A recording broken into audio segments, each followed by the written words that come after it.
Okay. Eto pa po ang isa pa, yung Cabral Files, 'di ba? Yan yung inaabangan natin eh, madugo. Madugo to dahil testigo si Libiste. Okay. Ngayon, binabanatan po ng mga DDH o Duterte diehard haters, binabanatan po nila si Marcoleta. Bakit binararaw ni Marcoleta si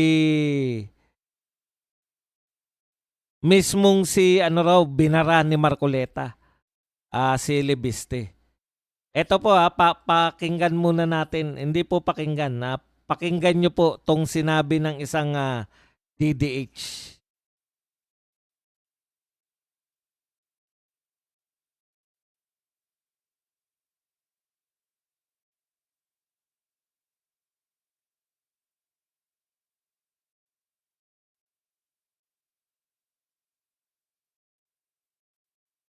Ala, ayan. Sabi nito ng isang DDH, one thing I did notice though is how Duterte-leaning senators in the hearing seems to be distancing themselves from Libiste. So dumidistansya raw si yung mga Duterte-leaning senators mula kay Libiste.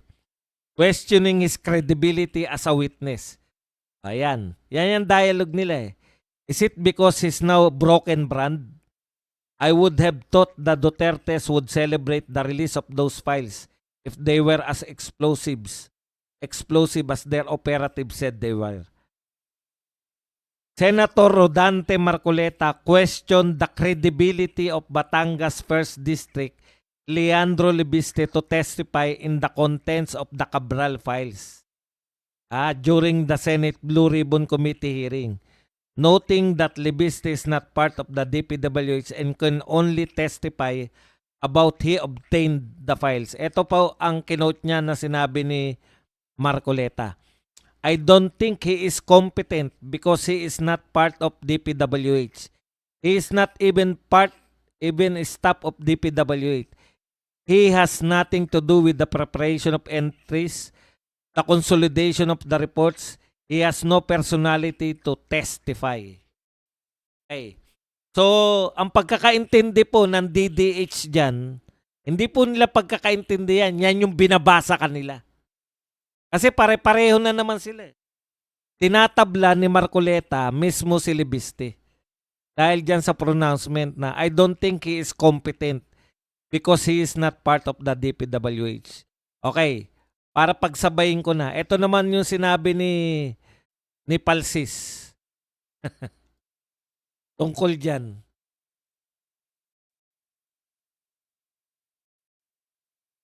Na kilalang kilala po to na Duterte diehard hater. Same din.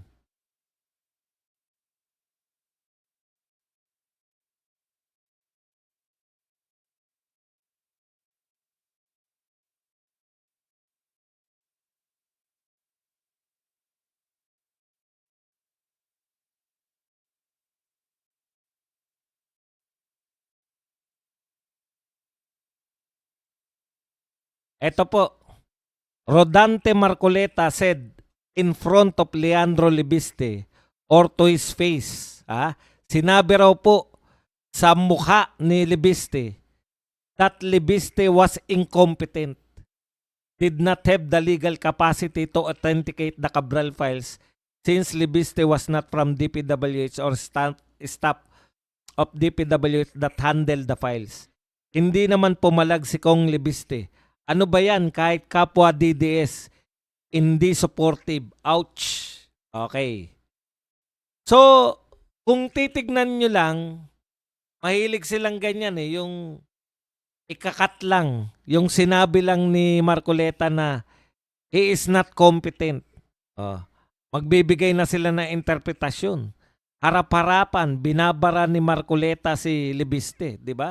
Ganun agad yung interpretasyon nila. Harap-harapang binabara ni Marcoleta.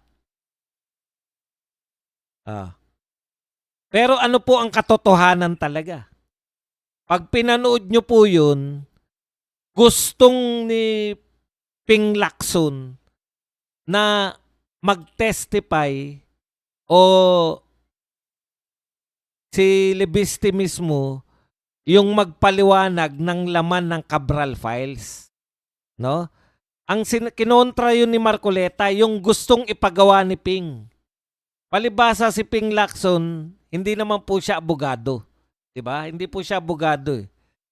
So, ang sinasabi lang po ni Marcoleta, standard ano lang po 'yan para sa mga abogado na hindi ka pwedeng mag-testify sa dokumento na hindi naman ikaw ang gumawa o wala ka namang pirma doon. 'Di ba?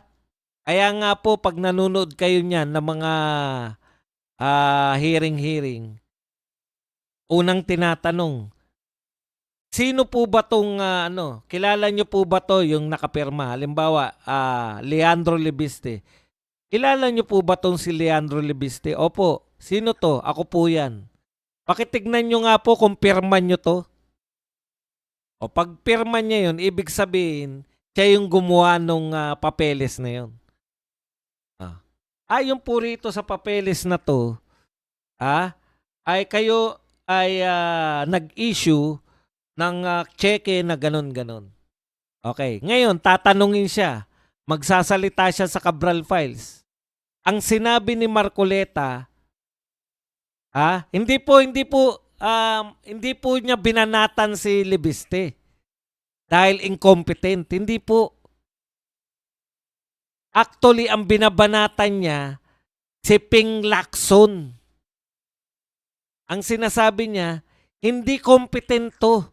Bakit mo siya gusto ni Ping Lacson ibulgar ni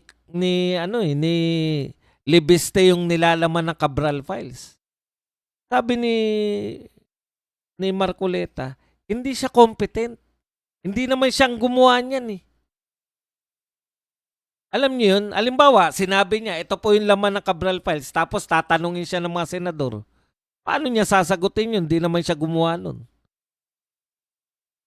Dapat, yung mga taong gumawa nun ang tanungin. Yung mga staff ni Yusek Bernardo. Yusek Cabral. Dahil sila po yung nag-type nun. Sila po yung nag-enter nun. Kaya pinapakita ni Libiste, ito po yung mga encoder. O kung gusto nyong i-follow up yung Cabral, gusto nyong mabulgar sa tao yung Cabral, pwede na yung mga encoder na yun. Pwede na. Yun yung punto doon ni Marcoleta. Hindi po si Libiste. Actually, ang binabanata niya, yung ano ba naman to si Ping Lacson? Hindi niya ba alam yan bilang chairman na hindi pwedeng mag-testify si Libiste? Hindi siya competent. Ibig sabihin ng hindi competent, wala siyang karapatan na mag-testify. Hindi siya competent kasi hindi siya yung gumawa nun.